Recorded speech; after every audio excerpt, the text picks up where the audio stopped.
Nature Mantra BP sugar thyroid reversal nature మంత్రతో సాధ్యం.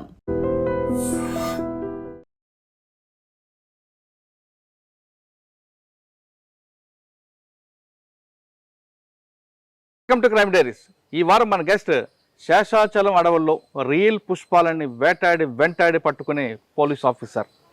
పేరు పి శ్రీనివాస్ గారు, superintendent of police, red sandal, Tirupati. సినిమాలో మీరు చూసేదంతగా రియల్ పుష్పాలు, అక్కడ ఉన్న వాళ్ళు రియల్ పోలీస్ ఆఫీసర్. అది కేవలం సినిమా మాత్రమే. కానీ ఇక్కడ శేషాచలం అడవుల్లో వాళ్ళు రియల్ పుష్పాలు కనిపిస్తారు. సినిమా కన్నా చాలా డేంజరస్గా కనిపిస్తారు. అటువంటి వాళ్ళని వీళ్ళ సిబ్బందితో వెళ్ళి మాట వేసి పట్టుకోవడంలో రియల్ పోలీస్ ఆఫీసర్ ఇప్పుడు మీరున్న శ్రీనివాస్ గారు. ఈయన సినిమాలో షెకావత్ లాగా ఉంటారు, కానీ అంతకన్నా ఎక్కువగా పనిచేస్తారు. ఆ టీం అంతా కూడా వాళ్ళని వేటాడి పట్టుకుంటారు. రకరకాల మారువేషంలో రకరకాల వాళ్ళు ఎన్ని ప్లాన్లు వేస్తుంటారో అన్ని ప్లాన్లు ఛేదించుకుంటూ తీసుకురావడంలో శ్రీనివాస్ గారి టీం సక్సెస్ అవుతుంది.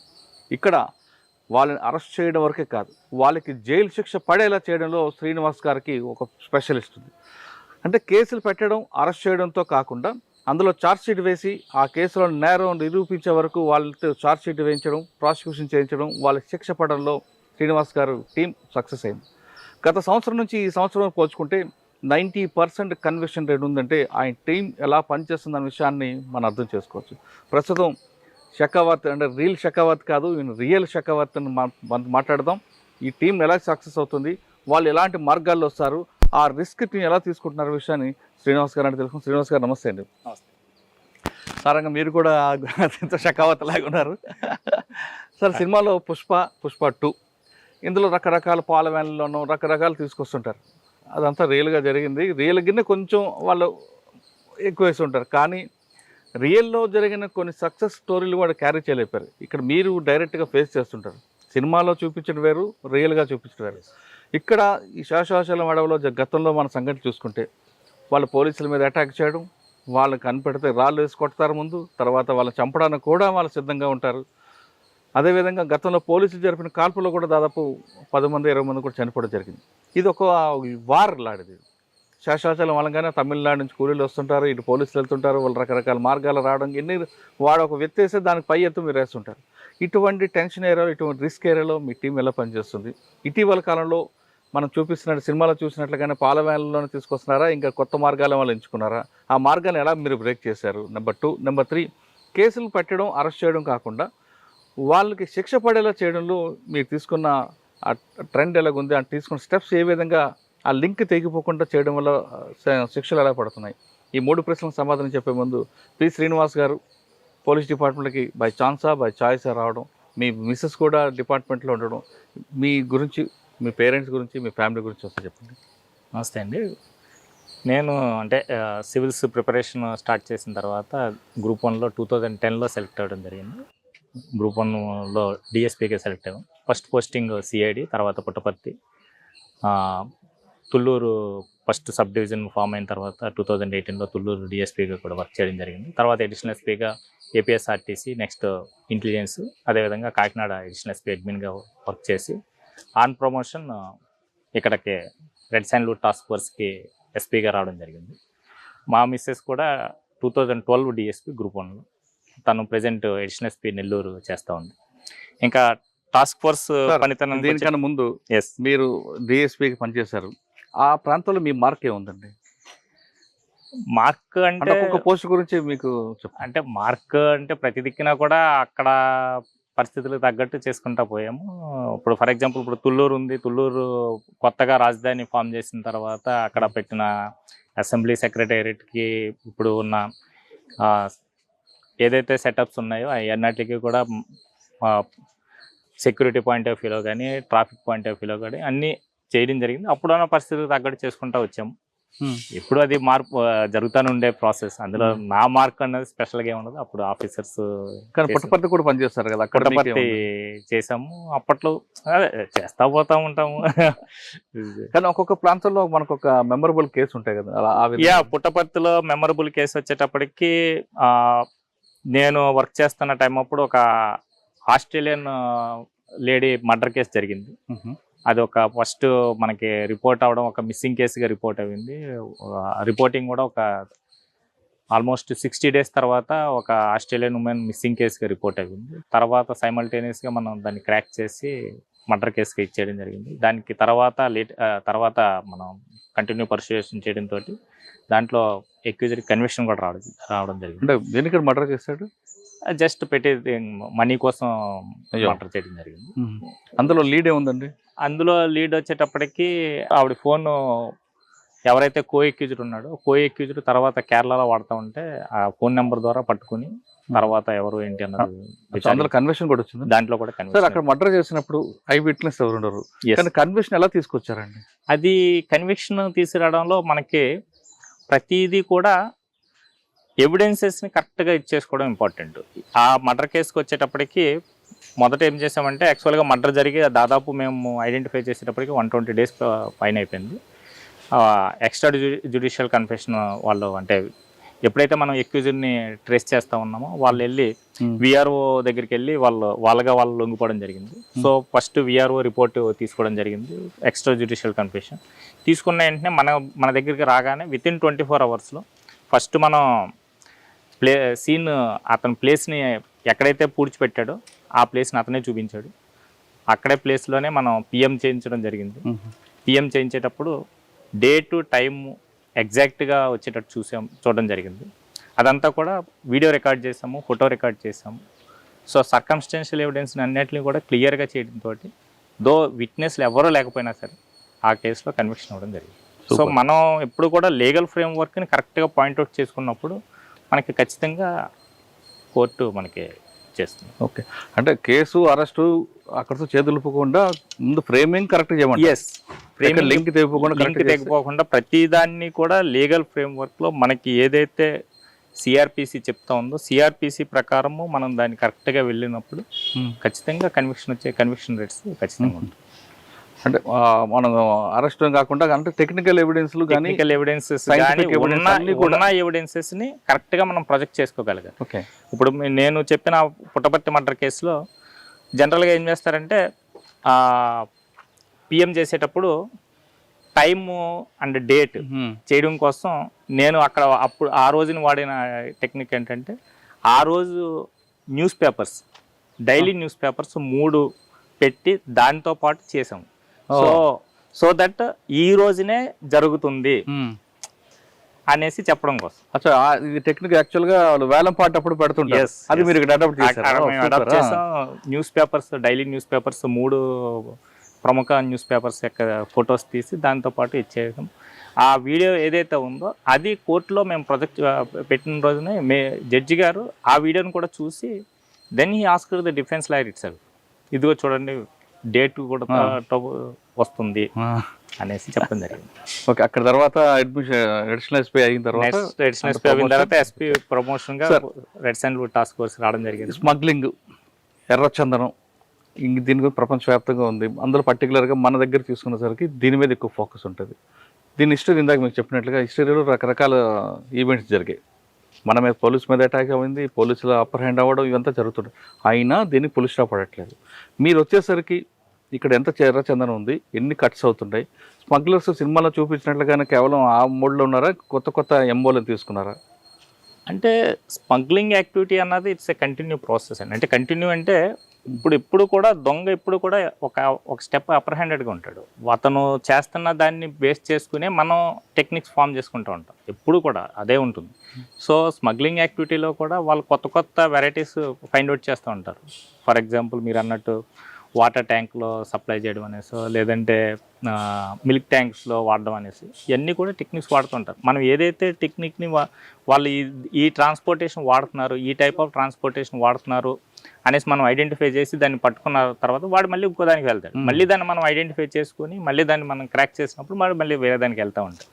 సో మనకి ఎప్పటికప్పుడు కూడా ఇన్పుట్ తీసుకుంటూ ఉండాలి, ఇంటెలిజెన్స్ ఇన్పుట్ తీసుకుంటూ ఉండాలి. ఏ ఏరియాస్ నుంచి ఎందుకు కొత్తగా ఏదన్నా వెరైటీ స్టార్ట్ అవుతుందా, వెరైటీ ఆఫ్ ట్రాన్స్పోర్టేషన్ స్టార్ట్ అవుతుందా, ఇవన్నీ ఇన్పుట్స్ తీసుకుంటున్నప్పుడు మనం ఐడెంటిఫై చేసుకోవడం ఈజీ అవుతుంది. సార్ 1 yearలో అది ఎంఓ మారుతుందా? అదే చెప్పండి. మీరు వచ్చినప్పుడు ఒక ఎంఓ ఉండేది, ఇప్పుడు ఏమో ఉందండి. ఎప్పుడన్నా సరే బేసిక్ థింగ్ ఒకటే ఉంటుంది. ఖచ్చితంగా వాడు కూలీలు వస్తారు, కూలీలు ముందు రోజు దిగుతారు, దిగిన తర్వాత ఫారెస్ట్లోకి వెళ్తారు, ఫారెస్ట్లోకి వెళ్ళి కొట్టుకుని వచ్చిన తర్వాత ట్రాన్స్పోర్టేషన్లో ఎంఓస్ అన్నీ వస్తాయి. మనం కూలీస్ని కానీ ఎవరైతే మెయిన్ మేస్త్రీస్ ఉన్నారు కదా వాళ్ళని ఫాలో అవుతున్నప్పుడు మనకి ఆటోమేటిక్గా ఇన్పుట్స్ మనం డెవలప్ చేసుకుంటూ ఉంటాం. ఇన్పుట్స్ డెవలప్ చేసుకుని మనం ఇచ్చేసుకోవడం. ఓకే సార్, ఈ చెట్టు మనకు కనిపిస్తుంది, యా, దీన్ని వాడు కట్ చేయడానికి ఎన్ని రోజులు పడుతుందండి? జనరల్గా ఏమవుతుందంటే అండి, ఇవన్నీ కూడా డీప్ ఫారెస్ట్లో ఉండే వాడు దిగిన తర్వాత కూలీ దిగిన తర్వాత డీప్ ఫారెస్ట్లోకి వెళ్ళడానికే మినిమం 1 డే పడుతుంది.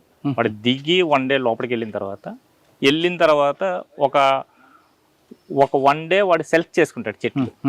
అంటే ఒక 3 to 4 కిలోమీటర్స్ రేడియస్లో చెట్లన్నీ సెలెక్ట్ చేసుకుని వచ్చిన కూలీలు ఎంతమంది చెట్లు సెలెక్ట్ చేసుకుని అప్పుడు కొట్టడం స్టార్ట్ చేస్తారు. ఈ స్టేజ్కి రావడానికి ఒక 3 days పడుతుంది. అంటే చెట్టు కొట్టాలి, చెట్టు కొట్టిన తర్వాత లాక్స్ అన్ని సెపరేట్ అయిన తర్వాత ఆ లాక్స్ మళ్ళీ దూరం తీసుకున్నాం, దీన్ని డ్రెస్సింగ్ అంటారు. డ్రెస్సింగ్ చేసుకున్న తర్వాత వీడు బయటకు రావడానికి ఇది మొత్తం ఈ విధంగా లాగ్ ఈ విధంగా తయారవడానికి 3 days పడుతుంది. మళ్ళీ వాడు దాన్ని ఎత్తుకుని బయటకు వస్తాడు. బయటకు రావడం మళ్ళీ వెళ్ళడానికి 1 day పట్టిందంటే రావడానికి కూడా 1 day పడుతుంది. సో ఆల్మోస్ట్ ఒక 5 to 6 days వాడు ఫారెస్ట్లో ఉంటాడు. సరే, 5 రోజులు మరి భోజనం అది వాళ్ళు ముందే ఐదర్ వెళ్ళేటప్పుడు అయినా పట్టుకుని వెళ్తారు. ఒక 5 to 6 days అంటే first day maybe dry food carry చేస్తాడు, సెకండ్ డే వాళ్ళు వండుకుంటారు.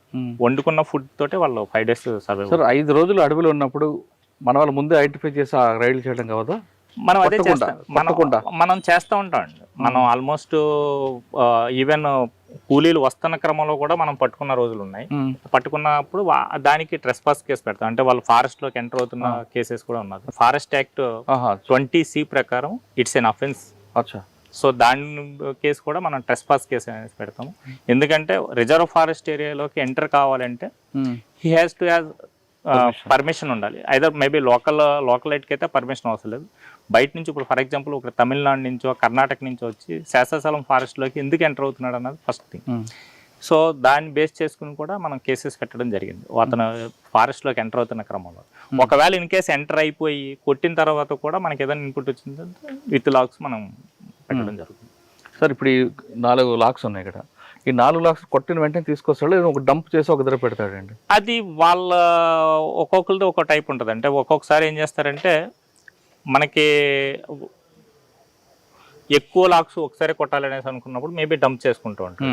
ఈ లోపల లేదు ట్రాన్స్పోర్టేషన్ దొరికింది వాడికి ఇమీడియట్ షిఫ్ట్ చేయాలంటే ఇమీడియట్ షిఫ్ట్ చేస్తారు. బట్ ఇవి చేసిన తర్వాత ఫారెస్ట్ నుంచి షిఫ్ట్ చేయడం ఒక ఎత్తు అయితే, ఫారెస్ట్ నుంచి షిఫ్ట్ చేసిన తర్వాత he may keep these lakhs for ఇంకో గొడవన్లో పెట్టుకోవచ్చు. గొడవన్లో పెట్టుకున్న తర్వాత వాడు ట్రాన్స్పోర్ట్ చేయొచ్చు. ఇవి మొత్తం 7 layers అండి. కూలీ దగ్గర నుంచి చూసుకుంటే ఇంటర్నేషనల్ స్మగ్లర్స్కి వెళ్ళేటప్పటికి 7 layers ఉంటాయి. ఫస్ట్ కూలీ ఉంటాడు, మేస్త్రి ఉంటాడు, మేస్త్రి పైన ఆర్గనైజర్ ఉంటాడు, గొడౌన్ కీపర్ ఉంటాడు, నేషనల్ స్మగ్లర్ ఉంటాడు, ఇంటర్నేషనల్ స్మగ్లర్ ఉంటాడు. ఈ 7 layers అన్నమాట. మనం ఎప్పుడు కూడా మనకి ఎక్కువగా మేజర్గా ఫారెస్ట్లో దొరికేది కూలీ దొరుకుతారు, కూలీ మేస్త్రి. తర్వాత మనకి 2 layers దొరుకుతాయి, 5 layers. మనం ఇప్పటికీ 4th layer వరకు వెళ్ళామండి. 4th, 5th layer వరకు వెళ్ళాము. రీసెంట్గా మనం హర్యానాలో లింకప్ కూడా వచ్చింది, అక్కడికి వెళ్ళాము. 5th layer వరకు కూడా. అంటే మనకి ఇంకా 6-7 దొరకాలి. 6-7 దొరకాలి. 6 దొరికితే ఇంకా అది అంటే ఏ స్టేజ్కి వెళ్తుంది అన్నది మనకి ఒక ఐడెంటిఫై కావాలి. సార్, ఇందులో కొన్ని రెడ్డిష్ ఉన్నాయి, కొన్ని బ్లాక్ కనిపిస్తుంది. ఎందుకంటే అంటే యాక్చువల్గా ఏ గ్రేడ్ లాగా వచ్చేటప్పటికి ఈ కలర్ ఉంటుందండి. ఇది ఇవన్నీ కూడా ఏ గ్రేడ్ క్వాలిటీ అన్నమాట. ఈ బ్లాక్ ఎందుకు అవుతుందంటే వాడు ఏమన్నా ఎక్కువ రోజులు నీటిలో కానీ కీప్ చేసాడు అంటే కొద్దిగా బ్లాకిష్ వస్తుంది. అది కూడా పైన మాత్రం ఉంటుంది, పైన లేయర్ చెక్కేస్తే అది కూడా రెడ్ కలర్ వస్తుంది. లోపల ఎక్కడ డంప్ చేస్తారండి? అంటే ఈ ఫారెస్ట్లోకి వచ్చేటప్పటికి జనరల్గా వాటర్ బాడీస్లో డంప్ చేస్తారు. ఏదన్నా నీట్గా ఉంటే ఏదన్నా ఉంటే దాంట్లో కుక్కేస్తారు. బయటకు వచ్చిన తర్వాత వాళ్ళు గొడవన్స్ పెట్టుకుంటూ ఉంటారు. సార్, మీరు వచ్చినప్పటికి ఒక రకం ఎమ్మో ఉంది, తర్వాత ఎమ్మోలు ఏం మారాయండి? అంటే వాటర్ ట్యాంక్లోని లేదా పాల ట్యాంకులో తీసుకురావడమైనా కొత్త ఎమ్మోలు ఏమి వచ్చాయి ఇప్పుడు? మీకు కూడా ఆశ్చర్యపోయేలా కొత్త ఎంఓలు ఏంటంటే ఇప్పుడు పిల్గ్రిమేజ్ పాయింట్ ఆఫ్ వ్యూలో వస్తూ ఉంటారు. ఇప్పుడు తిరుపతి ఉంది, తిరుపతి పిల్గ్రిమేజ్ పాయింట్ ఆఫ్ వ్యూలో ఎక్కువ మందిని ఎవరినో పెట్టుకుని రావడం ఆ టైప్ నడుస్తూ ఉంటుంది. అది లోపలికి వెళ్ళడానికే కదండి. లాక్స్ తీసుకెళ్లేటప్పుడు క్రమంలో కూడా లాక్స్ భక్తుల రూపంలో వస్తుందా? భక్తుల రూపంలో అంటే లాక్స్ తీసుకెళ్లేటప్పుడు కూడా వాళ్ళు డ్రెస్ మార్చేసుకుంటారు. డ్రెస్ మార్చేసుకుని లాక్స్ కింద వేసేసి పైన భక్తుల్లో కూర్చుంటారు. దేంట్లో లారీలో లారీ కాదు, వ్యాన్స్ లో కూర్చున్నారు. ఆహా. అదొకటి. ఇంకా 4 వీలర్స్ ఎక్కువ వాడుతున్నారు. ఇప్పుడు ఏంటంటే ఇంతకు ముందు లారీలు, మిల్క్ వ్యాన్స్ అవి వాడేవారు. ఇప్పుడు ఏంటంటే నార్మల్ కారు, జస్ట్ లైక్ ఏ ప్యాసింజర్ కార్ లాగా కూర్చుంటారు. లాక్స్ కింద వేసేస్తారు, సీట్ ఉండదు. సీట్ తీసేసి లాక్స్ కింద వేసేసి లాక్స్ మీద కూర్చుంటారు. మనకి అది సడన్ గా చూసేటప్పటికి మామూలుగా సీట్ లో కూర్చున్నారు అన్నట్టే ఉంటుంది. సార్ ఇంకొక మెమో వచ్చిందట, వాళ్ళని మీరు అన్నట్లుగానే ఒక డీసీఎంఓ లేదో వెహికల్, కాస్ట్లీ వెహికల్ తీసుకోవడం, బెంజ్ కార్ లాంటిది, ఆ కిందనంతా ఒక లాక్స్ వేయడం, పైన సీట్లు వేసి లేడీస్ని పిల్లల్ని కూర్చోపెట్టి తీసుకొస్తుంటారట. లేడీస్ ఇప్పుడు మనం అయితే పట్టుకోలేదండి. మన అఫెన్స్ లో ఇప్పుడు వచ్చి మనం అంటే చెప్తా ఉన్నారు, కానీ మనం ఇప్పుడు వచ్చి మన అఫెన్స్ లో ఎక్కడ కూడా లేడీస్ ట్రాన్స్పోర్టేషన్ దగ్గర దొరకలేదు. అదర్ దాంట్లో దొరికారు కానీ లేడీస్ ఇన్వాల్వ్మెంట్ ఉంది. బట్ ట్రాన్స్పోర్టేషన్ టైం అప్పుడు లేడీస్ లేరు. బట్ కూలీలు వస్తున్న క్రమంలో అయితే మాత్రం లేడీస్తో పాటు వచ్చి దిగారు అనేసి మనకి ఇన్పుట్ అయితే ఉంది. కానీ బట్ ట్రాన్స్పోర్టేషన్ టైం అప్పుడు అయితే లేడీస్. అంటే ఒక సమాచారం ఉంది, వాళ్ళు ఒక మంచి బెంచ్ కార్లు ఇప్పుడు చూస్తున్నాం, పెద్ద పెద్ద కార్లు కనిపిస్తాయి, ఆ కార్లోనే కిందన వేసి పైన లేడీస్ కూర్చోపెడతారు, పిల్లలు పెడతారు. ఎప్పుడైనా పోలీస్ ఆపితే ఆ పిల్లల్ని గట్టిగా గిచ్చితే పిల్లలు ఏడుస్తుంటారు. దాంతో మీరు కూడా పిల్లల బండి కదా పంపించేస్తుంటారు. మనం యాక్చువల్ గా వెహికల్ ఆపామంటే తరో చెకింగ్ చేసిన తర్వాత వదులుతాం. కానీ అక్కడ పిల్లలకి ఏడిపిస్తుంటారు. పిల్లలు ఏడిచిన అటువంటి మనమేము అవునా, మనకి ఖచ్చితంగా ఒక వెహికల్ ఆపామంటే కంపల్సరీ తరో చెకింగ్ చేస్తాం. వెహికల్ ఆపామంటే కంపల్సరీగా సీట్ ఉందా లేదన్నా మనకి ఐడెంటిఫై అయిపోతుంది. లాక్స్ చేసిన తర్వాత సీట్ పట్టదండి. అవును, లాక్స్ ని సీట్ గా వాడుకుంటారు. ఓకే, మీరు కూడా ఆశ్చర్యపోయే అమ్మో అని ఉందా? మేము కూడా ఆశ్చర్యపోయాము అంటే ఈ మధ్యకాలంలో అంత ఏమీ లేదు. మేబీ అంటే కూరగాయలు వేయడము, కార్న్ ట్రాన్స్పోర్టేషన్ కింద వేయడం, అవే చేస్తూ ఉన్నారు. ఒక లాస్ట్ ఇయర్ వచ్చేటప్పటికి వేరే వ్యక్తి హౌస్ మెటీరియల్ ట్రాన్స్పోర్ట్ చేసుకుంటున్నాడు, ట్రాన్స్ఫర్ అయింది అనేసి ఇక్కడ నుంచి చెన్నై నుంచి హైదరాబాద్ ట్రాన్స్పోర్ట్ చేస్తున్న హౌస్ మెటీరియల్ తో పాటు లాక్స్ చేశారు అట్లా. సో మనం చెక్ చేసినప్పుడు ఏంటంటే ఎవరో వ్యక్తి ప్యాకర్స్ అండ్ మూవర్స్ బుక్ చేసుకున్నాడు, దాంట్లో వీళ్ళు లాక్స్ పెట్టారు. అంబులెన్స్ లో కూడా తీసుకొస్తుంటారు కదా?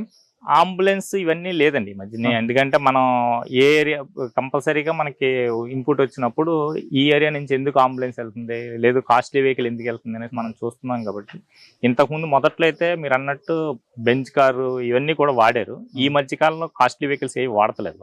అంటే ఒక్కసారి వెహికల్ దొరికితే వాళ్ళకి వెహికల్ కాస్ట్ ఎక్కువైపోతుంది. మనకి యాజ్ ఫర్ సెక్షన్ 32D ప్రకారం any vehicle use for the transportation of red sandalwood is also treated అయితే crime vehicle. Once crime vehicle కింద మనం ఐడెంటిఫై చేసి పెట్టిన తర్వాత దాన్ని రిలీజ్ చేయడం అన్నది అతనికి పార్టీకి రిలీజ్ చేసుకోవడం అన్నది కష్టమవుతుంది. సో కాస్ట్లీ వెహికల్ ఏది పట్టుకున్నా కూడా ఆల్మోస్ట్ వెహికల్ కాన్ఫిస్కేట్ అయిపోతుంది, అంటే గవర్నమెంట్కి వచ్చేస్తుంది వెహికల్. సో అందుకనేసి కాస్ట్లీ వెహికల్స్ ఈ మధ్యకాలంలో వాడట్లేదు. మొదట్లో వాడేవారు, ఓకే, ఫ్రమ్ 2014, 15, 16 వరకు వాడడం జరిగింది. ఇప్పుడు అన్నీ కూడా అన్ని సెకండ్ హ్యాండ్ వెహికల్సే వాడుతాం. సార్ ఇప్పుడు మీ దగ్గర ఆఫీస్లో కానీ లేదా రైల్వే కోట దాటిన బాకారాపేట కొన్ని చెక్ పోస్టుల దగ్గర చూస్తే వెహికల్స్ అన్ని డంప్ అయివే కనిపిస్తుంటాయి. ఇప్పుడు మనకు కనిపిస్తున్నాయి ఇక్కడ అన్నీ కూడా. అంటే వాళ్ళు వెహికల్ విడిచిపెడితే వాళ్ళకి ఏం బెనిఫిట్ ఉంటుందండి? వెహికల్ సీజ్ చేస్తారు, అది అలా కంటం అవుతుంది, తర్వాత ఎప్పుడో మీరు ఆక్షన్ వేస్తారు. ఆయనకి స్మగ్లర్కి ఏం బెనిఫిట్ ఉంటుందండి? అంటే యాక్చువల్గా కేసు అది మన పార్ట్ కాదండి. ఇందులో ఏంటంటే మనం red sandalwood task force work ఏంటంటే మనం ముద్దాయిని పట్టుకున్న తర్వాత ఈ కాన్ఫిస్కేషన్ ఆఫ్ లాగ్స్ కానీ కాన్ఫిస్కేషన్ ఆఫ్ వెహికల్ కానీ మేము ఏ ఏరియా ఫారెస్ట్ అఫీషియల్స్ దగ్గరికి అయితే పట్టుకోవడం జరిగిందో ఆ ఏరియా ఫారెస్ట్ డిఎఫ్ఓకి మనం హ్యాండ్ ఓవర్ చేయడం జరుగుతుంది. Okay, so DFO in turn has to conduct the auction of the both lots and లాక్స్కి వచ్చేటప్పటికి మనకి సెంట్రల్ గోడౌన్ ఉంది, సెంట్రల్ గోడౌన్కి తరలించి అది గవర్నమెంట్ ఆక్షన్ జరుగుతుంది. వెహికల్ ఆక్షన్ వచ్చేటప్పటికి DFO has to conduct the vehicle auction. So దాని నాకు వస్తున్నది కాదు, లాక్స్ తీసుకొస్తారు, మీరు పట్టుకుంటారు, లాక్స్ సీజ్ అవుతాయి, వెహికల్ సీజ్ అవుతుంది, కేసు అవుతుంది. ఓకే, కేసు అయిన తర్వాత ఇంత తొందరగా బెయిల్ రాదు. కానీ వాళ్ళకి ఏం బెనిఫిట్ ఉంటుంది? ఇంత అంటే ఓకే మీరు అడిగేదా ఇంత లాస్ ఎందుకు బేర్ చేయగలుగుతున్నారంటే, ఫర్ ఎగ్జాంపుల్ ఇప్పుడు ఒక్కొక్క లెవెల్లోనూ మీకు నేను చెప్పాను కదండి, ఇప్పుడు కూలీ అన్నాం. కూలీకి వచ్చేటప్పటికి ఇందులో బెనిఫిట్ ఏంటంటే అతనికి కేజీకి 500. సో ఒక 26K ఇప్పుడు ఇది ఎంత 26 కేజెస్ 26 ఇంటూ 500 కూలీకి దొరుకుతుంది. ఇంతే అమౌంట్ ట్రాన్స్పోర్టేషన్ దొరుకుతుంది. కేజీకి 500 ట్రాన్స్పోర్టేషన్కి ఇస్తాడు. ఓకే.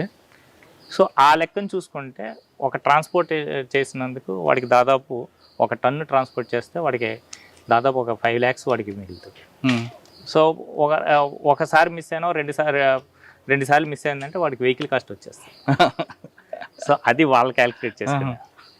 అంత హ్యూజ్ అమౌంట్స్ ఉంటాయి కాబట్టి ఆ రిస్క్ కూడా తీసుకుంటారు. కానీ తీసుకొచ్చిన తర్వాత మీరు ఈజీగా పంపరు కదండి. ఇంకా వచ్చిన తర్వాత వన్స్ కేసులో ఇన్వాల్వ్ అయిన తర్వాత వాడికి ఆ వెహికల్ లాస్ రిమాండ్ ఉంటుంది. ఈ మధ్యకాలంలో మనం పర్సూ చేస్తున్నాం కాబట్టి కన్విక్షన్స్ వస్తున్నాయి. కన్విక్షన్ వచ్చిందంటే మినిమం కన్విక్షన్ మనకి ప్రతి కేసులోనూ కూడా 5 years ఇంప్రిజన్మెంట్ ఉంటుంది. 5 years ఇంప్రిజన్మెంట్ అండ్ ఫైన్ వచ్చేటప్పటికి 5 to 6 lakhs ఫైన్ ఉంటుంది. సార్ మనం ఇప్పుడు వెహికల్స్ చూస్తున్నాం.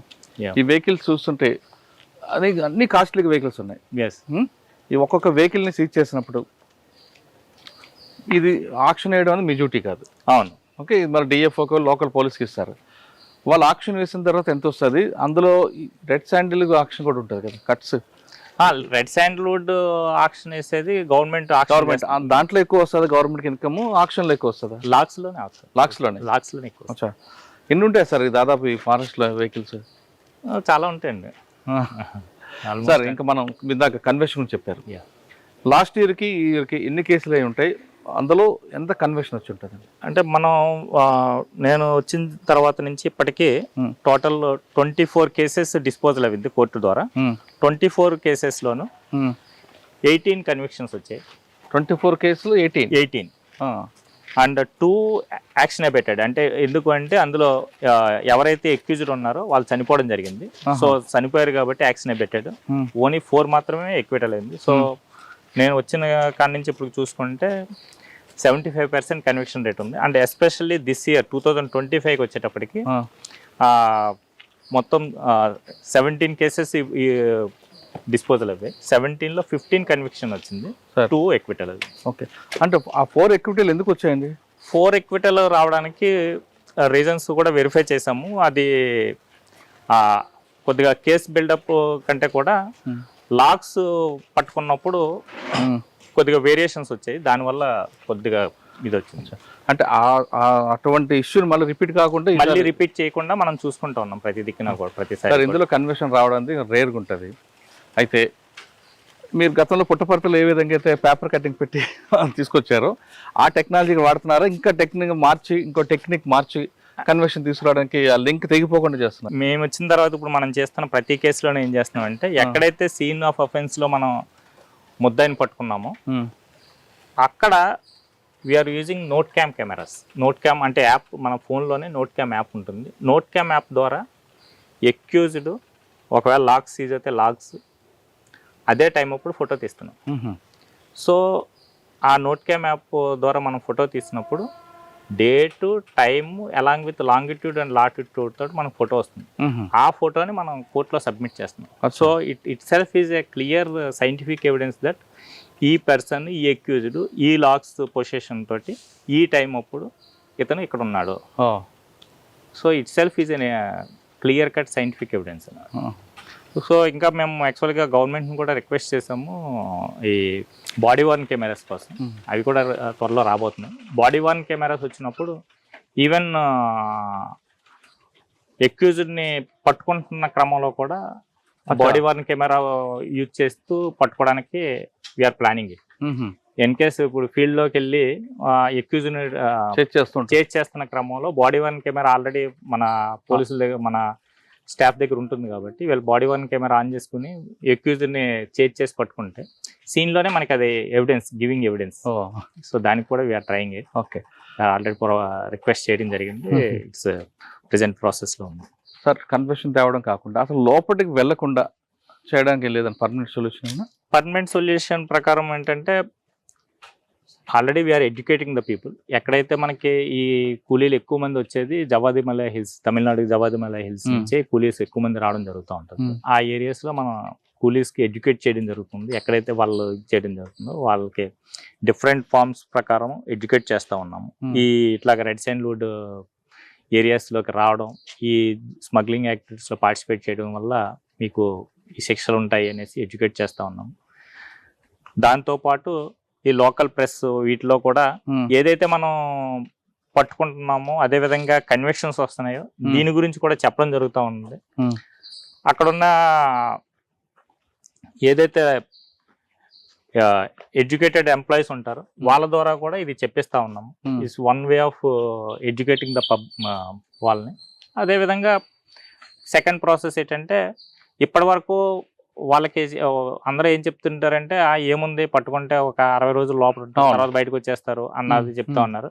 బట్ ఇప్పుడు మనం ఈ కన్విక్షన్స్ని ఒక్కసారి ఇందులో దొరికారు అనేసి అంటే 5 years ఇంప్రిజన్మెంట్ వస్తుంది, 5 years పాటు లోపల ఉండిపోతారు. దాంతోపాటు ఫైన్ దాదాపు ఒక 5 to 6 lakhs ఫైన్ ఉంటుంది. ఇవన్నీ చెప్తా ఉన్నాం కాబట్టి చాలా వరకు రిజల్ట్ ఉంటుంది అనేసి ఎక్స్పెక్ట్ చేస్తా ఉన్నాం. సార్ ఇప్పుడు మనకు దొరికేది single layer, double layer, okay, 4th వరకు వచ్చామన్న, 4th 5th వరకు. ఒకవేళ ఈ కన్విక్షన్ వచ్చిన వాళ్ళకి 5 లక్షల రూపాయలు జరిమానా, ఒక 5 సంవత్సరాలు జైలు శిక్ష ప్లస్ కోర్టు ఖర్చులు, ఇవన్నీ లేయర్ 1 భరిస్తాడా లేదంటే వీళ్ళే లేదు కింద వాళ్ళే భరించుకోరు. ఒకసారి వాడు ఏమవుతుందంటే కింద పర్సన్కి కన్విక్షన్ వచ్చిన తర్వాత వాడిని ఎవడో పట్టించుకోడండి. ఏదో మొదట్లో రిమాండ్ బెయిల్ వరకు పట్టించుకుంటారు తప్ప ఓకే వన్స్ కన్విక్షన్ ఇవన్నీ కూడా వీడు భరించుకోవాల్సిందే. సార్ ఈ విషయాన్ని వాళ్ళకి అర్థమయ్యేలా అదే చెప్తుంటా మీ తర్వాత ఒకసారి మీరే 5 years మీరే ఇంప్రిజన్మెంట్ చేయాలి, ఫైన్ మీరే కట్టుకోవాలి. ఒకవేళ ఫైన్ కట్టుకోకపోతే మళ్ళీ ఇంప్రిజన్మెంట్ ఉంటుంది. ఇవన్నీ కూడా మనమే చెప్తున్నాం, దాన్నే ఎడ్యుకేట్ చేస్తా ఉన్నాం. మెయిన్ ఏంటంటే ఎవరైతే ఈ జవాదిమల హిల్స్ ఎవరైతే కూలీలు వస్తా ఉన్నారో వాళ్ళందరికీ కూడా దీన్ని మనం ఎడ్యుకేట్ చేస్తా ఉన్నాం. మన యొక్క ప్రతి వర్క్ని పట్టుకున్న కేసుని కానీ కన్విక్షన్ దాన్ని కానీ ప్రతిదాన్ని కూడా మన లోకల్ మీడియాలోనే కాకుండా తమిళనాడు మీడియాలో కూడా వచ్చేటట్టు చూస్తూ ఉన్నాము. ఈవెన్ మనకి కొన్ని కేసెస్లో కర్ణాటక నుంచి వస్తున్న వాళ్ళు కూడా ఉన్నారు, ఆ మీడియా కూడా వచ్చేటట్టు చేస్తూ ఉన్నాం. రీసెంట్ ప్రతి కేసెస్ని కూడా Tamil Nadu media and Karnataka media 2 మీడియాలో కూడా మనం ప్రాజెక్ట్ అయ్యేటట్టు చూస్తూ ఉన్నాం. సార్ మీరు 1 year పైన వచ్చారు, మీరు చాలా మంది అరెస్ట్ చేస్తుంటారు, కానీ రిపీటెడ్ అఫెండర్స్ అని దొరుకుతున్నారా మీకు? రిపీటెడ్ అఫెండర్స్ అంటే కింద లెవెల్లో ఎవరు ఉండరండి, కూలీ లెవెల్లో రిపీటెడ్ అఫెండర్స్ ఎవరు ఉండరు, పైన ఆర్గనైజర్ లెవెల్లో ఉంటారు. రిపీటెడ్ అఫెండర్స్ ఎవరు పట్టుకున్నా కూడా మనం ఆల్రెడీ నేను వచ్చిన తర్వాత 6 PDX పెట్టడం జరిగింది. రిపీటెడ్ అఫెండర్ ఉన్న ప్రతి ఒక్కరిని కూడా PDX పెట్టడం జరిగింది. ఆల్మోస్ట్ ఇప్పటికే ఇంకో 2 అయితే లోపడే ఉన్నారు PDXలో 1 year పాటు. సార్ ఎక్కువ ఏ బెల్ట్లో ఎక్కువ కటింగ్ అవుతుంటాయండి? ఈ బెల్ట్ అని ఏం లేదండి, ఒక ఏరియా మనం కాన్సన్ట్రేట్ చేస్తూ ఉంటే ఇంకొక ఏరియాలో చేస్తుంటారు. సో మనం కంటిన్యూ విజిల్లో ఉంటాము. సార్ ఈ బండి ఏంటి ఇక్కడ భోజనాల కార్యక్రమం పెట్టుకొచ్చారా? ఇది అంటే జస్ట్ ముద్దాయిని తీసుకొచ్చే క్రమంలో చేసింది అంతే. అంటే ఇలా దీంట్లో దొంగలు పెట్టుకుని ఇది మనం సీజ్ చేసిన వెహికల్. చాలా పళ్ళు కనిపిస్తున్నాయి కదండి ఇక్కడ, ఇవన్నీ సీజ్ చేసిన వెహికల్స్. ఇవన్నీ కండమే కదా సార్? ఇంకా ఇవన్నీ కండమ్. సార్ ఇప్పుడు ఫారెస్ట్లో మీకు ఎన్ని రూట్లు కనిపిస్తుంటాయండి ఎక్కువ వెళ్ళేవి? Depending upon the forest area. ఎక్కువ ఏ రూట్ వెళ్తుంటాడండి? ఇప్పుడు మనకి ఎక్కువ ఇప్పుడు శేషాచలం ఒక రూట్ ఉంటుంది, మైదుకూరు ఏరియాకి వచ్చేటప్పటికి ఒకటి, లంకమల్ల ఫారెస్ట్కి వచ్చేటప్పటికి ఒకటి, అట్లా డిఫరెంట్ రూట్స్ వాడుతూ ఉంటాం. కానీ మీ మూవ్మెంట్ ఎక్కడ ఉందో అక్కడ వాళ్ళు మార్చుతుంటారు కదా, అదే రూట్ రాదు కదా. అందుకని మనం కూడా రెగ్యులర్ ఆపరేషన్స్ లో కంటిన్యూ మారుతూ ఉంటుంది. మనకు ఇప్పుడు నా దగ్గర మొత్తం 7 teams ఉన్నాయి. ప్రతి పర్ డే 4 ఆపరేషన్స్ చేస్తూ ఉంటాం. సో డిఫరెంట్ ఏరియాస్ లో మనం చేస్తూ ఉంటాం. ఎక్కువ ఏ టైంలో మీరు మూవ్మెంట్ ఉంటుందండి? అది చెప్పకూడదా? అది అన్నీ చెప్పేస్తే కాదు కదా. కానీ మీకు ఇన్సైడ్ ఇన్పుట్ ఉంటాయండి? ఖచ్చితంగా ఉంటుందండి, ఇన్పుట్ ఉంటుంది.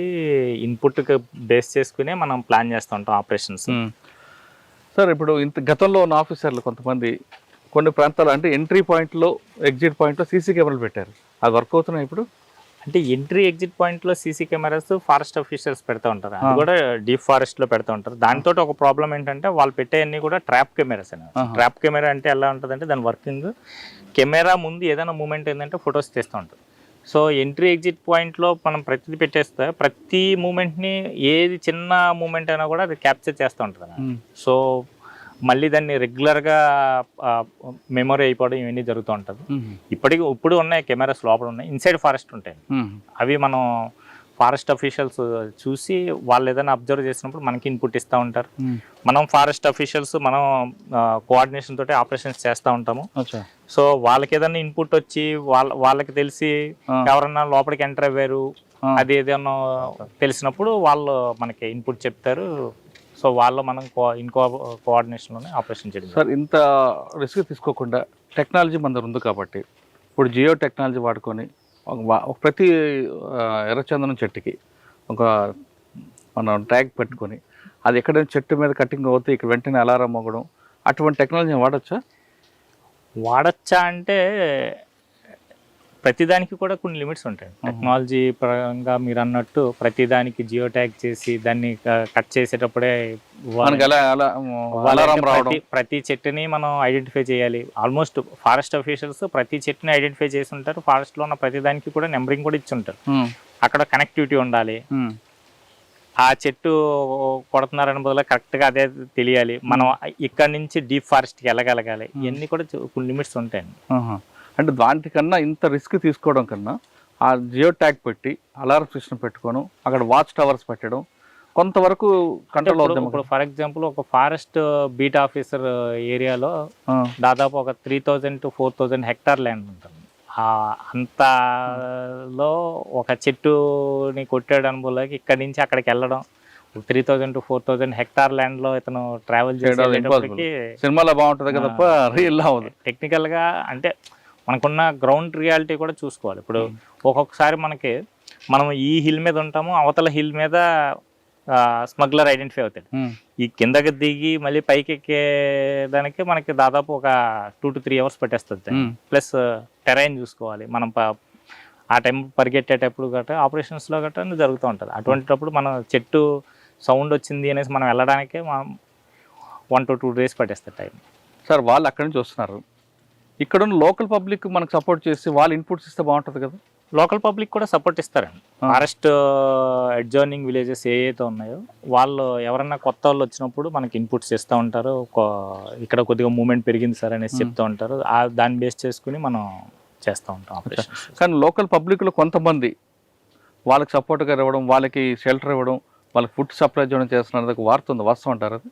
అంటే అందరూ మంచి వాళ్ళు ఉండరు, అందరూ చెడ్డ వాళ్ళు ఉండరు. సో మనకి ఇన్పుట్ ఇచ్చే వాళ్ళు ఉంటారు. అదేవిధంగా కొంతమంది డబ్బులు కాసుపడి మీరు అన్నట్టు షెల్టర్స్ ఇచ్చే అవకాశం ఉంది, లేదనేసి అను. బట్ వాళ్ళు ఎవరైనా ఐడెంటిఫై అయినప్పుడు వాళ్ళని కూడా మనం కేసెస్లో ఇన్వాల్వ్ చేస్తూ ఉంటాం. సో సార్ ఫైనల్గా చెప్పండి, శేషాచలం అడవుల్లో ఎర్రచందనం అనేది స్మగ్లింగ్ ఆగిపోవడం ఆపడం పాసిబుల్ అన్నది ఏమి ఉండదండి, చెయ్యొచ్చు. Persistent effort. ఇప్పుడు మనం ప్రతి దాంట్లోనూ మనం లీగల్గా కరెక్ట్గా వెళ్తున్న క్రమంలో ఒక స్టేజ్కి వచ్చేటప్పటికి ఖచ్చితంగా ఉంటుంది. ఇప్పుడు ఇప్పటిదాకా ఏంటంటే వాళ్ళకి తెలిసింది పట్టుకుంటారు, ఒక 60 days పాటు రిమాండ్లో ఉంటాము, తర్వాత బయటకు వచ్చేస్తాం, మనల్ని ఎవరు పట్టించుకోరు కదా అనేసి అనుకుంటున్నారు. బట్ ఇప్పుడు కన్విక్షన్స్ కూడా వస్తున్నాయి కాబట్టి ఖచ్చితంగా వాళ్ళకి ఆ భయం అంటూ ఉంటుంది. ఒకసారి దొరికామంటే 5 years, second time same offender second time మళ్ళీ కన్విక్షన్ వచ్చిందంటే ఈసారి 10 years మినిమం ఇంప్రిజన్మెంట్ ఉంటుంది. సో అవి జరుగుతున్నప్పుడు ఖచ్చితంగా ఇంపాక్ట్ ఉంటుంది. ఇప్పుడు కూడా పబ్లిక్ ఏంటంటే ఇంతకు ముందు అంత ఈజీగా రావట్లేదు దీంట్లోకి. స్మగ్లర్స్ యాక్టివిటీ కూడా చాలా వరకు కంట్రోల్ అయిపోయింది, ఇంకా కూడా ఫర్దర్గా కూడా కంట్రోల్ అవుతుంది. We are using the latest technologies అన్నీ వాడిన తర్వాత ఖచ్చితంగా కంట్రోల్ అవుతుంది. సార్ ఇప్పటికి చాలా చెట్లు కొట్టుంటారు, వేల చెట్లు కొట్టారు. అంటే రూట్స్ తీస్తారా లేదా సగం? అంటే రూట్ కాకుండా చెట్టు మొదటి నుంచి కొట్టేసి కొడతారండి, కిందది కానీ వదిలేస్తే ఆ చెట్టు మళ్ళీ డెవలప్ అవుతుంది. అంటే వాళ్ళు రూట్స్కి వెళ్తారా లేదంటే వాళ్ళకి కావాల్సిన పీస్ వరకు అవసరం కొట్టుకుని వెళ్తా ఉంటారు. కింద మరి కింద వరకు అయితే వెళ్ళరు, వదిలేస్తూ ఉంటారు. ఇప్పుడు ఇంకా మీరు అంటే స్మగ్లర్స్ వచ్చినప్పుడు కాకుండా మధ్య మధ్యలో ఇన్స్పెక్షన్ చేస్తుంటారండి అక్కడ? ఖచ్చితంగా ఫారెస్ట్లోకి వెళ్తూ ఉంటాం కదా, ఫారెస్ట్లోకి వెళ్తాము. మనకి అన్లెస్ మనం డీప్ ఫారెస్ట్లోకి వెళ్ళి ఏమైనా చెట్లు ఏమైనా డిస్టర్బ్ అయ్యే లేదో తెలియనంత వరకు మనకి ఇన్పుట్ ఉండదు. సో ఫారెస్ట్లోకి వెళ్తేనే వాళ్ళు ఆ ఫారెస్ట్లోకి సేమ్ ఫారెస్ట్లోకి వాళ్ళు ఏ రూట్లో వెళ్ళారు, ఏ రూట్లో బయటకు వస్తున్నారని మనకు ఐడెంటిఫై అవుతుంది. సో ఖచ్చితంగా మనం ఫారెస్ట్లోకి వెళ్తాం. మనకి ఇంకా గూగుల్ టెక్ కూడా ఉంది కదండి, దాని ద్వారా మూవ్మెంట్ ఉందో లేదో కూడా తెలిసిన అవకాశం ఉంది కదా. అంటే నాసా తీసుకోవచ్చు, చాలా ఉన్నాయి కదా. అవన్నీ కూడా వాడచ్చు. ఇప్పుడు ఈవెన్ శాటిలైట్ ఇమేజెస్ ఇవి కూడా వాడచ్చు. సార్ ఫైనల్గా చెప్పండి, ఈ మొత్తం ఆపరేషన్లో మీకు మ్యాన్ పవర్ తక్కువ ఉంటుంది, మీ వాళ్ళు వెళ్ళి ఇప్పుడు కూడా వాళ్ళు అటాక్లు చేస్తారు, ఫస్ట్ రాళ్ళతో కొట్టడం, తర్వాత బూతులు తిడతారు, ఎన్ని రకాలు చేయాలో అన్ని రకాలు చేస్తుంటారు. ఆ విధంగా మీ టీం ఈ మధ్యన ఎదుర్కొన్న ఒక ఇన్సిడెంట్ ఏముందా? అంటే లాస్ట్ ఇయర్ మనకి ఒక 2 బ్యాడ్ ఇన్సిడెంట్స్ జరిగింది. ఒక ఇన్సిడెంట్లో మనం ఒక కానిస్టేబుల్ని కోల్పోవడం జరిగింది. ఇంకొక ఇన్సిడెంట్లో కానిస్టేబుల్ బ్యాడ్లీ ఇంజ్యూర్డ్. అయ్యో. ఇన్సిడెంట్స్ జరిగాయి. ఇంకా అవి మేజర్ ఇన్సిడెంట్స్. మైనర్ ఇన్సిడెంట్స్ వచ్చేటప్పటికి ఆల్మోస్ట్ ఆపరేషన్స్లో పడిపోవడం అనేసి, ఫ్రాక్చర్స్ అవడం, ఈ చిన్న చిన్న ఇన్సిడెంట్స్ అయితే జరుగుతూనే ఉంటాయి. సో దానికి తగ్గట్టు మనం ప్లాన్ చేస్తూ ఉన్నాము. లాస్ట్ ఇయర్ దీనికి సంబంధించే first time red sandalwood task force పెట్టిన తర్వాత ఫస్ట్ టైం దీనికి ఒక ట్రైనింగ్ మాడ్యూల్ పెట్టి ట్రైనింగ్ కూడా ఇవ్వడం జరిగింది. సో ఎవ్రీ టైము మా స్టాఫ్ కూడా అందుకనే ఎవ్రీడే మార్నింగ్ పీటీ పెట్టడం, కంపల్సరీ ఫిజికల్ ఫిట్నెస్ మెయింటైన్ చేసుకోవడం, అదేవిధంగా ఆపరేషన్స్లో తీసుకోవాల్సిన జాగ్రత్తలు ఏ అయితే తీసుకోవాల్సి ఉందో అవన్నీ కూడా ప్రతిసారి కూడా బ్రీఫ్ చేయడం జరుగుతుంది టీంకి. ఆపరేషన్ నుంచి రిటర్న్ వచ్చిన తర్వాత డీబ్రీఫింగ్ సెషన్ కంపల్సరీ పెడతాం. Compulsory minimum RI or DSP, ఒక్కొక్కసారి నేను కూడా అటెండ్ అవుతూ ఉంటాను. సో దట్ వాళ్ళు ఆపరేషన్లో చేసిన గుడ్ థింగ్స్ ఏంటి, ఏదైనా మిస్టేక్ ఏదైనా చేసి ఉంటే దాన్ని ఏ విధంగా ఎందుకు చేసి ఉన్నారు, దాన్ని ఎలా ఓవర్కమ్ చేయాలి, ఇవన్నీ కూడా ప్రతిరోజు కూడా డిస్కస్ చేయడం జరుగుతుంది. రివ్యూ అవుతుంటారు, ఎవ్రీడే రివ్యూ అవుతుంది. మీకు వెపన్స్ లేవు? వెపన్స్ ఇచ్చారా? వెపన్స్ ఉన్నాయి మన దగ్గర, వెపన్స్ ఉన్నాయి. వెపన్స్ మనం ఆపరేషన్కి వెపన్ క్యారీ చేస్తూ ఉంటాం. కానీ మీకు ఎప్పుడు ఎదురుపడలేదు ఇలాంటివి మీ మీదకి అటాక్ చేయడానికి? మా మీదకి అటాక్ చేసేంత స్టేజ్ అయితే రాలేదు.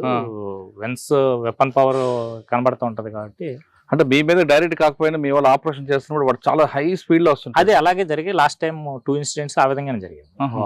ఆపరేషన్ లో వెహికల్ ఇంటర్సెప్షన్ జరుగుతున్న క్రమంలోనే ఒక కానిస్టేబుల్ మీద వెహికల్ ఎక్కించడం జరిగింది. ఇంకో కానిస్టేబుల్ ని చెక్ పోస్ట్ దగ్గర ఆపుతా ఉన్న క్రమంలో యాక్సిడెంట్ జరిగింది. 2 కూడా ఆపరేషన్ జరుగుతుంది. సార్ ఫైనల్ గా చెప్పండి, ఇకపై జరగకుండా వాళ్ళు రాకుండా ఉండడానికి వాళ్ళ శిక్షలు, కోర్టు శిక్షలే దీనికి కరెక్ట్ అంటూ మీరు నమ్మారు? ఎస్. ఓకే, వాళ్ళు ఆ విధంగా శిక్షలు పడుతుంటే వాళ్ళు రావడం, అంటే శిక్షలు పడడంతో పాటు ఇలా శిక్షలు ఉంటాయి అన్న విషయం వాళ్ళ వరకు తెలిసినప్పుడు ఖచ్చితంగా వాళ్ళ ఇది ఉంటుంది. అంటే ఇప్పటిదాకా వాళ్ళకి తెలిసింది ఏంటంటే, ఒకవేళ ఇది ఇన్ కేస్ పట్టుకున్నా కూడా ఒక మహా అయితే ఒక 60 రోజుల లోపల జైల్లో ఉంటాము అనే ఇది భావంతో వస్తా ఉన్నారు. 60 రోజుల వరకు కాబట్టి వాళ్ళకి ఎవరైతే మేస్త్రి తీసుకొస్తాడో అతను చూసుకుంటూ ఉన్నాడు, బెయిల్ ఇప్పిస్తూ ఉన్నాడు, అక్కడతో అయిపోతుంది. బట్ ఈ కన్విక్షన్ వచ్చినప్పుడు 5 years ఇంప్రిజన్మెంట్ లోపల జైల్లో ఉండాలి. 5 years ఒక earning member of a family జైల్లో ఉంటే వాళ్ళ ఫ్యామిలీ ఏమవుతుంది? ఇవన్నీ వాళ్ళకి ఇవి జరిగినప్పుడు ప్రతి విలేజ్ నుంచి ఇప్పుడు మనం పట్టుకున్న ప్రతి ముద్దాయి కన్విక్షన్ ఎక్కువ రావడం వల్ల, సో ముద్దాయిలు ఒక విలేజ్ లో ఒక్కడికి శిక్ష పడినా కూడా ఆ విలేజ్ మొత్తం తెలుస్తుంది. అవును, ఒక వ్యక్తి మొత్తం 5 years పాటు లోపల ఉండిపోయాడు, ఫ్యామిలీ అంతా బయట ఉండిపోతుంది, వాడిని పట్టించుకునే వాళ్ళు ఉంటారు. అప్పుడు ఎవడు పట్టించుకోడు, ఎవడైతే ఆర్గనైజర్ ఉన్నాడో అప్పుడు ఏం పట్టించుకుంటలేదు. సో ఫైన్ కట్టుకోవాలి, 5 years పాటు లోపల ఉండాలి. ఇది జరిగినప్పుడు కంపల్సరీగా ఆ విలేజ్ లో అమ్మో రెడ్ శాండ్వుడ్కి వెళ్ళకూడదు అన్నది వెళ్తుంది. సో ఆల్మోస్ట్ మనకి ఆ ఫీడ్బ్యాక్ కూడా వస్తుంది. మన లోకల్ అంటే తమిళనాడులో ఉన్న ఫారెస్ట్ అఫీషియల్స్ మనం కాంటాక్ట్ చేసినప్పుడు ఈ కన్వెక్షన్ యొక్క మెసేజ్ వాళ్ళకి బాగానే వెళ్తుంది సార్ అనేసి మనకి రీసెంట్గా కూడా చెప్పడం జరిగింది. So hopefully at one day they will not come. కానీ మనం 4వ లేయర్ వరకు ఆగిపోయాం కదా, లేయర్ 1కి ఎప్పుడు వెళ్తాం? లేయర్ అంటే ఇది ఒక్కొక్క స్టేజ్కి వెళ్తూ ఉంటాండి. ఇప్పుడు ఆ 5th లేయర్ దొరికిన తర్వాత మనకి 6th లేయర్ ఎవడన్నది ఐడెంటిఫై అవుతుంది. అంటే ఎప్పుడైతే ఫస్ట్ లేయర్ అతను పట్టుకున్నప్పుడు ఫస్ట్ లేయర్ అతను మాత్రమే ఇన్ఫర్మేషన్ ఇవ్వగలరు, సెకండ్ లేయర్లో ఎవడున్నాడని. సెకండ్ లేయర్ అతను పట్టుకున్నప్పుడు అతను థర్డ్ లేయర్లో నేను ఎవరికి సప్లై చేస్తానని చెప్తాడు. థర్డ్ లేయర్ అతను పట్టుకున్నప్పుడు నేను ఎవరికి సప్లై చేస్తానన్నది చెప్తాడు 4th లేయర్. సో మనం 5th లేయర్ అతను పట్టుకున్నప్పుడు నెక్స్ట్ లేయర్ తెలుస్తుంది. ఖచ్చితంగా మనకి అంటే పర్సన్స్ తెలుస్తారు, బట్ అతన్ని లీగల్గా తీసుకురావడానికి లీగల్ ప్రొసీజర్ నడుస్తూ ఉంది. So most probably in 1 or 2 months will definitely catch. First లేయర్కి వెళ్తారు, ఖచ్చితంగా వెళ్తారు, వెళ్ళాలని కోరుకుందాం. అప్పుడే మనకు దీని ఫుల్ స్టాప్ దొరుకుతుంది ఆశిద్దాం. ఇప్పటి వరకు ఉన్న రెడ్ శాండిల్లో మీరు చూసిన సినిమా పుష్పాలు కాదు, ఇక రియల్ పుష్పాలు ఉంటారు. వాళ్ళని పట్టుకోవడానికి వీళ్ళు ప్రాణాల సైతం తెగించి అటాక్ వీళ్ళు ముందుకెళ్తుంటారు. అయితే ఇక్కడ దొరికింది మనకి కేవలం కట్ చేసిన వాళ్ళు, ట్రాన్స్పోర్టర్లు, బ్రోకర్లు దొరుకుతున్నారు తప్ప అసలు వ్యక్తి దొరకలేదు కాబట్టి త్వరలోనే ఆయనకు కూడా టచ్ చేస్తామంటూ శ్రీనివాస్ గారు చెప్తున్నారు. ఎప్పుడైతే టచ్ చేస్తామో అక్కడితో ఆగుతుందని భావిద్దాము, కానీ దీనికి ఫుల్ స్టాప్ పడాలనే ప్రజల్లో అవగాహన కల్పించాలి. ఎవరైతే ఎర్రచందనంకి నమ్ముకుని బతుకుతున్నారో వాళ్ళకి అవగాహన కల్పించి శిక్షలు ప్రధానంగా అవుతాయి. కేసులు పెట్టడమే కాదు, అరెస్ట్ చేయడమే కాదు, వాళ్ళకి శిక్షలు పడేలా మేము దర్యాప్తు చేస్తామంటూ చెప్తున్నారు. 75% ఇప్పటికి శిక్షలు పడ్డాయంటే, ఒకవేళ ఎర్రచందనం చెట్టు మీద ఒక గొడ్డలు పడిందంటే ఖచ్చితంగా ఆయనకి 5 సంవత్సరాల జైలు శిక్ష, 5 లక్షల రూపాయలు ఫైన్ పడే అవకాశం కనిపిస్తుంది. కాబట్టి ఈ ప్రచారం గట్టిగా వెళ్తే వాళ్ళు కూడా మార్పు వస్తుందంటూ శ్రీనివాస్ గారు నమ్ముతున్నారు. ఇది ఎర్రచందనం స్మగ్లర్పై రియల్ షెకావత్ శ్రీనివాస్ గారితో యాక్చువల్లీ ఇంటర్వ్యూ. వచ్చే వారం మరో గెస్ట్తో మళ్ళీ కలుద్దాం. అంతవరకు నమస్తే. Thank you sir, thank you very much. Thank you. నేను గ్లేర్ 1కి వెళ్ళాలని ఆలోచిద్దాం. Yeah sure, thank you. తర్వాత మీరు త్వరలోనే ఒక జిల్లా ఎస్పీగా వెళ్తారు కాబట్టి షూర్. అక్కడ కూడా మంచి మార్క్ అంటే పోలీస్ ఆఫీసర్కి కూడా సార్ కన్వెషన్ వస్తుంది. ఎస్, అరెస్ట్ చేయడం అది రొటీన్. అంతే కదా. దానిలాగా మీరు అని చెప్పారు సార్, పుట్టపర్తి కేసు, ఇక్కడ కన్వెషన్, అదే ఒక ఆఫీసర్కి బిల్డప్కి ఎస్ వెళ్తుంది. మెసేజ్ కూడా పోతుందండి. ఈసారి చేతిలో పడితే ఇంకా లైఫ్ జీవితం జైల్లో ఉంటుందని. యాక్చువల్గా ఇప్పుడు ఆల్రెడీ కొంతమంది smugglers they are waiting for my transfer. ఈయన వెళ్ళిపోతే ఎలాగా ఉంటుంది, ఈయన వెళ్ళిపోతేనే మనం ప్రశాంతం చేసుకోవచ్చు. అలా ఉండదు. ఒక సిస్టమ్ ఒకసారి మీరు డెవలప్ చేశారంటే ఇప్పుడు నెక్స్ట్ ఆఫీసర్ మీద ప్రెజర్ పడుతుంది. ఆ ప్రెజర్ పడుతుంది పర్సూ చేసిన. ఇప్పుడు 75% కన్వెన్షన్ శ్రీనివాసరావు ఈధర్ ఎందుకు లేదని అడుగుతారు మీ సీనియర్స్ కూడా. అదే అదే. Right sir, thank you very much. I dreams, this police diaries is something very, very valuable towards that. I must really appreciate Murali, your insights. I dreams founder and CEO చిన్న వాసుదేవ్ రెడ్డి గారితో Muralidhar crime stories చాలా famous అయిపోయినావు.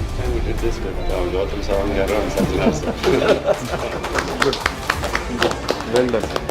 Congratulate him for doing so well, and I congratulate him, his boss also, for doing so well.